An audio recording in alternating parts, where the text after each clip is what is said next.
Bonjour à tous, dans cette vidéo on va corriger ensemble l'exercice 4 du TD de cinétique chimique, qui est un exercice un peu plus technique et un peu plus délicat. Donc on s'intéresse à la saponification de l'éthanoate d'éthyle, on vous donne l'équation de bilan qui fait intervenir des différentes espèces ioniques. Donc comme on a des espèces ioniques, on va pouvoir travailler par conductimétrie. On a introduit un volume 100 ml de manière à ce que toutes les concentrations initiales soient de 10-2 mol par litre. On a une température constante et on nous donne des conductivités pour différents instants t. Donc on nous demande de rappeler la loi de Colles-Rauch. La loi de Colles-Rauch nous dit que la conductivité est égale à la somme sur toutes les espèces ioniques des lambda I 0 fois Ci, où lambda I sont des conductivités molaires ioniques. Donc voilà pour la loi de Colles-Rauch. On nous demande d'appliquer cette loi à l'aide d'un tableau d'avancement pour simplifier un petit peu les conductivités à l'instant initial, à l'instant final et à l'instant intermédiaire. Donc on réécrit l'équation de bilan. Je ne sais pas si je vais avoir assez de place. CH3CO- plus C2H6O. Donc on part dans l'instant initial de C0 pour tous les réactifs, d'après ce qu'on nous dit. Donc on va partir d'une solution sans produit.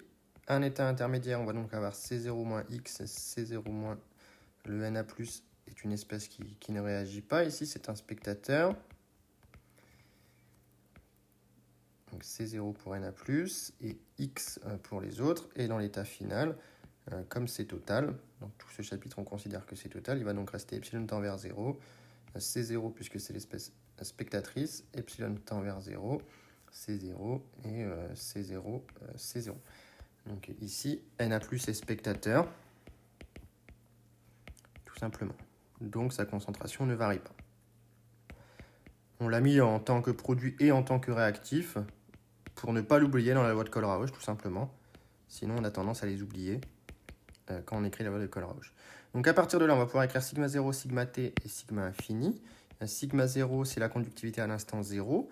Donc c'est lambda Na+ fois C0 plus lambda HO- fois C0. On n'a pas de CH3CO-, tout simplement. Hein, donc il n'y a pas de contribution. À l'instant t, c'est lambda Na+ fois C0 plus lambda HO- fois C0- X plus lambda CH3CO- fois X. Et enfin, dans l'état final, sigma infini, c'est lambda Na+ C0 plus lambda CH3CO- C0, d'après le tableau d'avancement. Et en considérant la transformation totale, comme dans tout ce chapitre. On nous demande d'en déduire que l'avancement vérifie C0 x égale C0 fois sigma 0 moins sigma t sur sigma 0 moins sigma infini. Donc ce qu'on va en fait calculer dans un premier temps, c'est ce terme-là, sigma 0 moins sigma t, on va le mettre d'une autre couleur pour que ce soit, que ce soit visible, hein. C'est sigma 0 moins sigma t sur sigma 0 moins sigma infini. Donc on a sigma 0 moins sigma t sur sigma 0 moins sigma infini, on remplace par les formules du dessus. Ça fait lambda Na+, je vais peut-être l'écrire en dessous pour avoir plus de place. Donc ça fait une grosse fraction ici. Ça fait donc lambda Na+, C0 plus lambda HO- C0 moins lambda Na+, C0 moins lambda HO- facteur de C0 X moins lambda, je vais l'appeler C pour le CH3CO-, sinon j'ai pas assez de place, X divisé par sigma 0 lambda Na+, C0 plus lambda HO- C0 moins lambda Na+, C0 moins lambda, je vais l'appeler C aussi pour ne pas confondre, C0. Donc là, il y a pas mal de choses qui se simplifient. Les lambda Na+, C0 se simplifient dans les numérateurs et dénominateurs. Et donc, on va pouvoir un petit peu réécrire cette fraction. Au dénominateur, je peux factoriser par C0. Il me reste lambda HO- moins lambda C. Attention, c'est lambda indice HO- moins lambda C. Et au numérateur, je vois que le lambda HO- moins lambda HO- C0 se simplifie. Ce terme-là s'élimine avec ce terme-là quand je développe. Et il me reste lambda HO- X moins lambda C, X, donc lambda HO- moins lambda C, fois X. Les lambda HO- moins lambda C se simplifie et on en déduit que x est égal à C0, facteur de sigma 0 moins sigma t sur sigma 0 moins sigma infini. Donc x, hein, c'est l'avancement volumique. On ne l'a pas précisé, la notation, c'est toujours la même. C'est xi sur v. Donc voilà pour cette formule. Donc on a établi que x valait ça. Donc on voit bien que si on connaît la conductivité à un instant t, connaissant la conductivité à l'instant 0 et la conductivité à l'instant final, eh bien on peut remonter à l'avancement. Si on peut remonter à l'avancement, en vertu de la formule C0 moins x ici pour h au moins, on peut remonter en concentration des réactifs. D'accord ? Donc représenter sur un graphe l'avancement volumique au cours du temps. Donc ça, je l'ai fait moi de mon côté. Donc ici, l'avancement, si vous le calculez, vous devriez tomber sur quelque chose qui ressemble à ça. Donc ici, vous avez le temps en minutes à gauche et l'avancement en mol par litre, hein, dans la deuxième série. Et donc on nous demande dans la question 5 d'estimer la vitesse en 5 instants de réaction. Donc moi je l'ai fait ça directement sur un logiciel type Regressi qui permet de tracer des tangentes, ce qui va me permettre aussi de vous présenter la courbe de x de t. Donc voilà ce que j'ai obtenu. Donc x de t, c'est la courbe en bleu, qui ressemble un peu à une exponentielle. Et donc j'ai les valeurs des tangentes en différents instants ici. Les valeurs des tangentes, hein, je vous rappelle que ce sont directement les vitesses, puisque en ordonnée, ici j'ai x en mol par litre, et j'ai le temps en minutes. Donc j'ai des vitesses en minutes moins 1 et non pas en secondes moins 1. Il faudra que je sois vigilant avec ça si jamais j'en ai besoin, mais voilà. Donc voilà pour les différentes vitesses. Alors on me demande ensuite de montrer au vu des conditions initiales que la loi de vitesse peut se réécrire. Ici on a un mélange stoichiométrique. On a un mélange stoichiométrique. Donc à tout instant,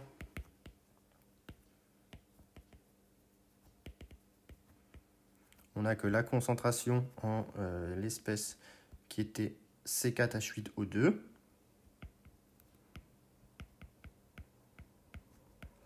est égale à la concentration en H-. Et on a la loi de vitesse.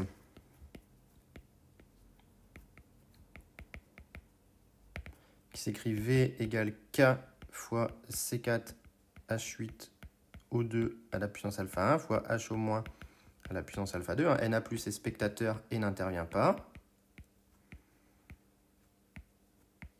dans V.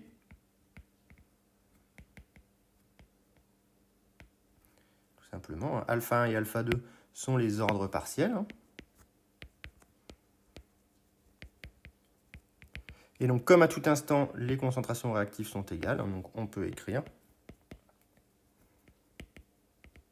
que V est égal à K fois H- à la puissance alpha 1 plus alpha 2.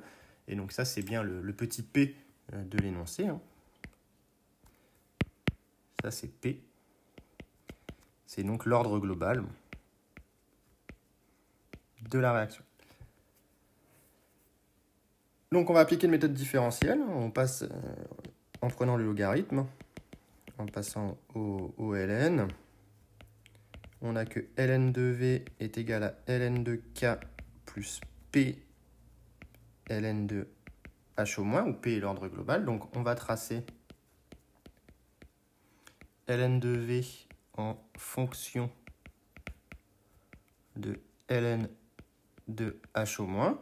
Et donc une fois qu'on a fait ce tracé, si la réaction admet un ordre, ici on voit bien qu'on doit avoir une droite d'ordonnée à l'origine ln de K et de pente directement P. Donc on peut récupérer l'ordre global de cette manière-là. Donc moi je l'ai fait déjà de mon côté. J'ai calculé ln de V et ln de H au moins.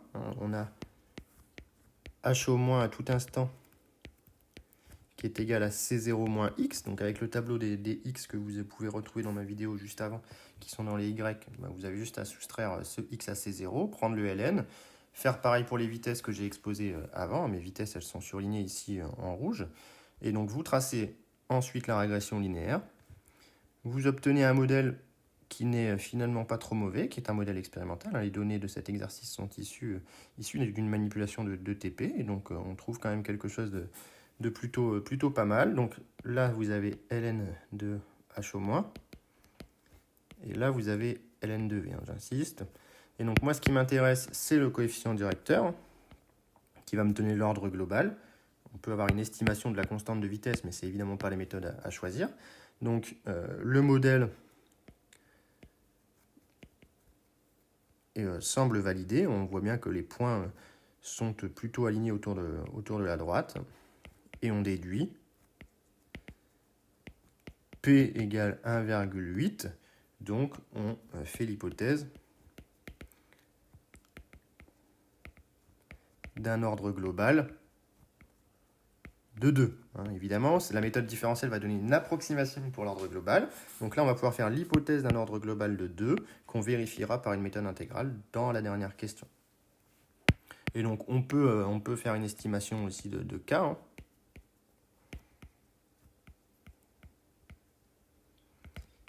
De K dans la mesure où K est égal à l'exponentielle de l'ordonnée à l'origine, qui s'appelle petit b ici, avec petit b qui vaut 1,09. Si je fais exponentielle de 1,09, 33, ici, je trouve... Pardon, j'ai eu un petit souci de calculatrice.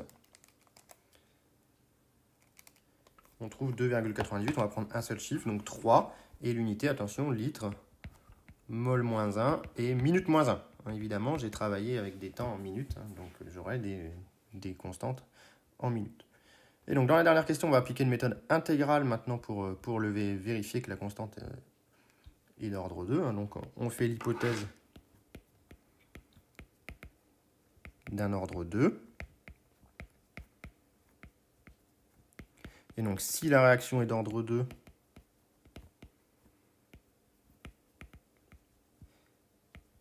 alors on peut écrire que V est égal à K fois H au moins carré, un ordre global, de 2. Or, vous savez que V est égal à moins 1 sur 1 d de H au moins sur dt, ici puisque le coefficient stoichiométrique devant H au moins est de 1. Donc on n'a que moins d de H au moins sur dt doit être égal à K fois H au moins au carré, ce qui s'intègre en 1 sur H au moins va être égal à 1 sur C0 plus KT. C'est classique. Vous avez la méthode de l'ordre 2 avec un réactif dans une vidéo sur ma chaîne YouTube. Donc vous pouvez retrouver ce petit calcul. Donc en traçant 1 sur H au moins en fonction de T, on peut vérifier l'ordre 2.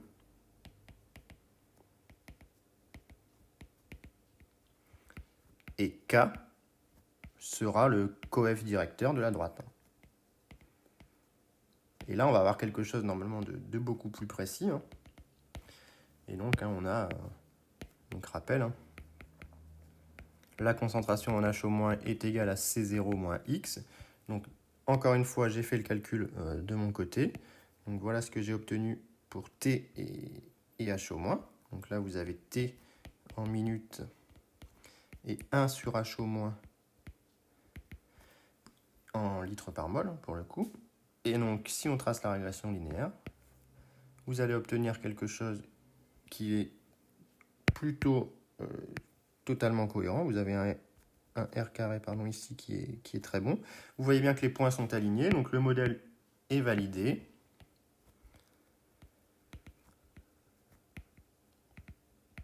Et on peut déduire K qui est directement égal à petit a et qui va être égal ici à 6,7. Je vais prendre que deux chiffres, litres, mol moins 1, minute moins 1.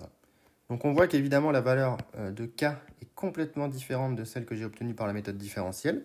Mais si vous devez vous fier à une valeur, eh bien c'est bien celle issue de la méthode intégrale qui est beaucoup plus précise. La méthode différentielle, elle nécessite des calculs des tracés de tangentes. Vous avez vu qu'avec le peu de points que j'avais, ça fait des tangentes qui ne sont pas forcément très cohérentes.